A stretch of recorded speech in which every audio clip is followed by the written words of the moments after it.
दोस्तों, welcome back to Apt Academy. आज हम MMPC 015 के बहुत ही इंपॉर्टेंट क्वेश्चंस के बारे में बात करने वाले हैं, क्योंकि मैंने पिछले दो पेपर में पैटर्न देखा कि जो असाइनमेंट क्वेश्चंस है वो ज़्यादा आ रहे हैं, तो ये क्वेश्चंस तुम्हें एग्जाम से पहले देखना बहुत ज़रूरी है। चलो हम शुरू करते हैं।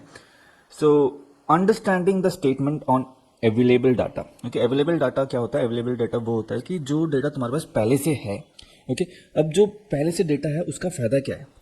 जो पहले से डेटा हमारे पास है उसका फ़ायदा ये होता है कि इससे हम हमारी प्रॉब्लम सॉल्व हो जाती है कि भाई किस चीज़ पे रिसर्च करना है। कि अगर हमारे पास एक डेटा है, एज रिलेटेड डेटा है कि इस एज के लोग हमारा प्रोडक्ट ज़्यादा यूज़ कर रहे हैं। ओके, तो अब हमें एक रिसर्च हमें नहीं करना पड़ेगा कि कौन से एज ग्रुप के लोग हमारा प्रोडक्ट ज़्यादा यूज़ कर रहे हैं, उसका पहले से ही हमारे पास डेटा पड़ा है। तो अब हमारा अगला रिसर्च किस पे होगा कि क्यों वो पसंद करते हैं। ओके, इससे क्या होगा? टाइम सेव हो गया। वरना अगर हमें नहीं, वो डाटा हमारे पास पहले से अवेलेबल नहीं होता तो क्या होगा? पहले हम रिसर्च करेंगे कि भाई कौन से एज के लोग हमारा प्रोडक्ट ज़्यादा ले रहे हैं, पहला रिसर्च वो होगा। और फिर उसके बाद हमें रिसर्च करना पड़ेगा कि हाँ भाई ये लोग हमारा प्रोडक्ट क्यों पसंद कर रहे हैं। सो जो हमारे पास पहले से डेटा है उससे क्या हो गया? हमारा टाइम सेव हो गया। ओके, हमें एक रिसर्च नहीं करना पड़ा और पैसे बच गए। कॉस्ट जो हमारी आनी थी उस रिसर्च के लिए वो बच गई। ओके, और हमें फोकस मिल गया। एक हमें फोकस मिल गया कि भाई हमें किस चीज पे हमारा ये वाला रिसर्च करना है, हम स्कैटर्ड नहीं है। ठीक है, सो ये कुछ फायदे होते हैं अगर तुम्हारे पास अवेलेबल डेटा है और तुम्हें उसके बारे में। सो बात करते हैं हम sample designing the blueprint, right. So एक सैंपल डिजाइनिंग कैसा होना चाहिए? Sample design is a plan to select small group sample from a big group population. Okay, अगर हम लाइक सपोज अगर तुम्हें पूरे MBA के स्टूडेंट्स का सर्वे करना है तो उसको हम बोलेंगे पॉपुलेशन, पूरे MBA स्टूडेंट, राइट। पूरे MBA स्टूडेंट कितने रेगुलर स्टूडेंट्स है अगर हमें देखना है, और अगर हम सबसे पूछेंगे एक एक बच्चे से, उसको बोलेंगे हम पॉपुलेशन। जब हम सारे MBA स्टूडेंट से एक एक करके पूछेंगे कि वो ऑनलाइन पढ़ रहे हैं या रेगुलर है। ओके, अब सैंपल क्या हो गया? जब हमने उसका एक छोटा पोर्शन ले लिया, अब हमने जैसे अगर 1000 बच्चे थे उसमें से हमने रैंडमली 15-20 बच्चों से पूछा कि भाई तुम रेगुलर हो और ऑनलाइन हो, और उस बेस पे हमने अपना डिसीजन बनाया। उसको हम बोलेंगे सैंपल। हमने सारे MBA के स्टूडेंट जो कि हमारा पॉपुलेशन था उसका एक छोटा सा सैंपल, उसका एक छोटे से पार्ट से हमने पूछा, उसको बोलेंगे हम सैंपल। ओके, अब जो सैंपल होता है वो हम कई तरीके से ले सकते हैं, राइट। सैंपल जो लेने के तरीके होते हैं, रैंडम हो सकता है, स्ट्रैटिफाइड हो सकता है, क्लस्टर हो सकता है।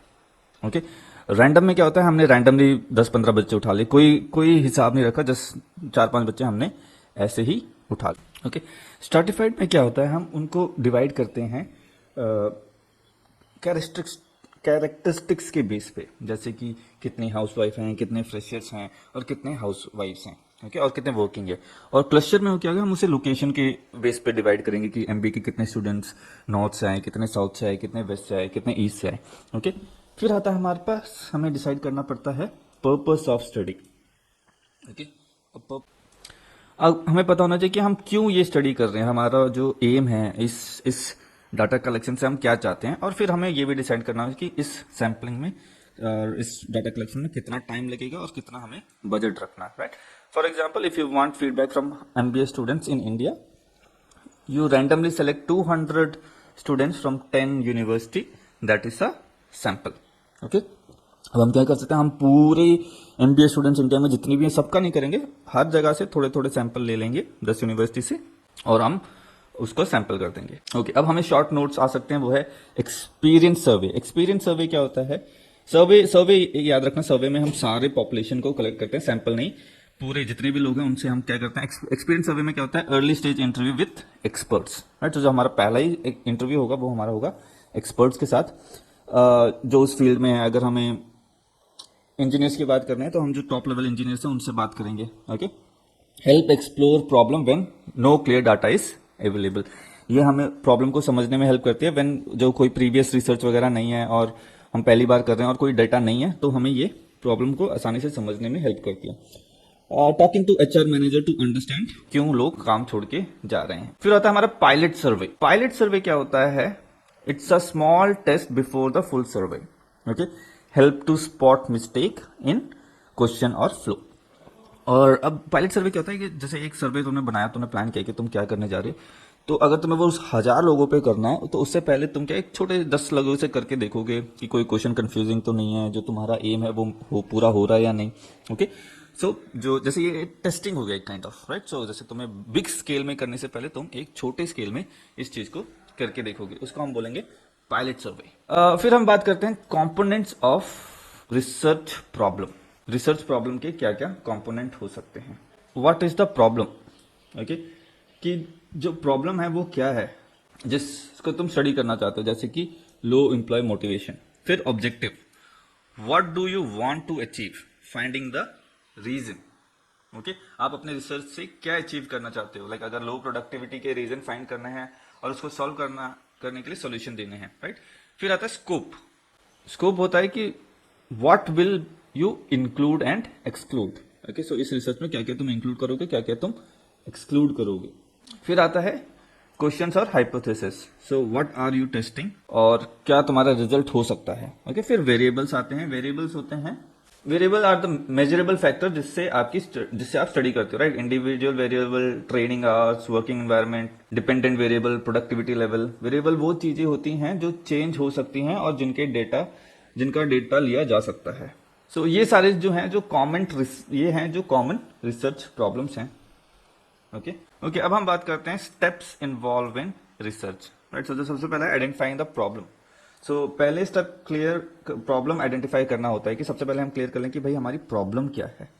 ओके, अगर स्टूडेंट्स को एग्जाम के टाइम पे बहुत स्ट्रेस हो रहा है तो इसका रीजन और सॉल्यूशन पता करना, राइट। सो ये आ गई हमारी प्रॉब्लम। फिर होता है रिव्यू पास्ट रिसर्च। दूसरा स्टेप आता है रिसर्च प्रोसेस में कि जो पुराने रिसर्च हैं हम उसको पढ़ें, राइट। पहले वाले रिसर्च ने इस टॉपिक पे क्या लिखा है वो देखना। इससे क्या होता है, हमारी जो जैसे हमने पहले बात करी, जो अगर हमारे पास पहले डेटा अवेलेबल हो तो इससे हमारी काफ़ी प्रॉब्लम सॉल्व हो जाती हैं। काफ़ी हद तक हमारा जो है टाइम बच जाता है, और इससे टाइम बचता है और पैसे भी बचते हैं।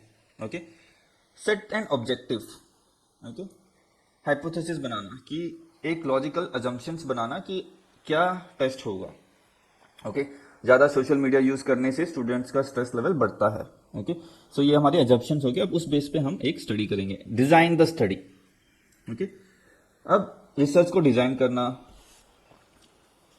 अब पहले हम बनाएंगे, सर्वे करेंगे, इंटरव्यू लेंगे या ऑब्जर्वेशन करेंगे। सो हम वो डिसाइड करेंगे, ओके, हाउ, कैसे हम ये स्टडी करने वाले हैं। ओके, आप एक क्वेश्चनर डिजाइन करते हो जिसमें स्टूडेंट्स से पूछ रहे हो कि उनका स्क्रीन टाइम, स्लीप आवर्स और स्ट्रेस लेवल कितना है। फिर आता है डाटा कलेक्शन, कलेक्ट डेटा। अब स्टूडेंट से एक्चुअल रिस्पॉन्स कलेक्ट करेंगे। अगर 100 स्टूडेंट से गूगल फॉर्म भरवाएं तो हमारा डाटा हो जाएगा। ओके, फिर एनालाइजिंग ऑफ डेटा। अब जो डेटा हमने कलेक्ट किया है उसको हम चार्ट, एवरेज, स्टैटिस्टिक्स के थ्रू स्टडी करेंगे, कि जैसे मीन, मीडियम, मोड निकाल के या फिर ग्राफ, पाई चार्ट वगैरह बना के हम पता करेंगे। जैसे हमें इससे पता चलेगा कि स्टूडेंट्स का जो स्क्रीन टाइम ज्यादा है उससे स्ट्रेस पे इफेक्ट और स्कोर्स पे इफेक्ट पड़ रहा है या नहीं। ओके, उसके बाद जब हम एक बार स्टडी कर लेंगे फिर हम उसको रिपोर्ट में लिख देंगे। सो ये हैं steps of research process. Defining a problem, सबसे पहले प्रॉब्लम को ढूंढना, फिर पास्ट रिसर्च को देखना, फिर ऑब्जेक्टिव, हमारे रिसर्च से हमारा क्या ऑब्जेक्टिव है वो ढूंढना, टेस्ट डिजाइन करना, स्टडी डिजाइन करना, डाटा कलेक्ट करना, डेटा को एनालाइज करना, और फाइनली रिपोर्ट लिखना। ओके, अब हम समझते हैं मल्टी वेरिएंट टेक्निक्स क्या है। मल्टी वेरिएंट टेक्निक्स स्टैटिस्टिक्स का वो मेथड है जहां पे मोर देन 2 वेरिएबल्स जो हैं वो हमें एक साथ स्टडी करने पड़ते हैं। जैसे multi means many, variable means variant means variables जो चेंज हो सकते हैं।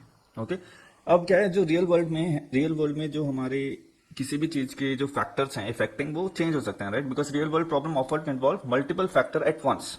ओके, सो अब जैसे कि अगर हम रिसर्च कर रहे हैं what effect MBA students academic performance.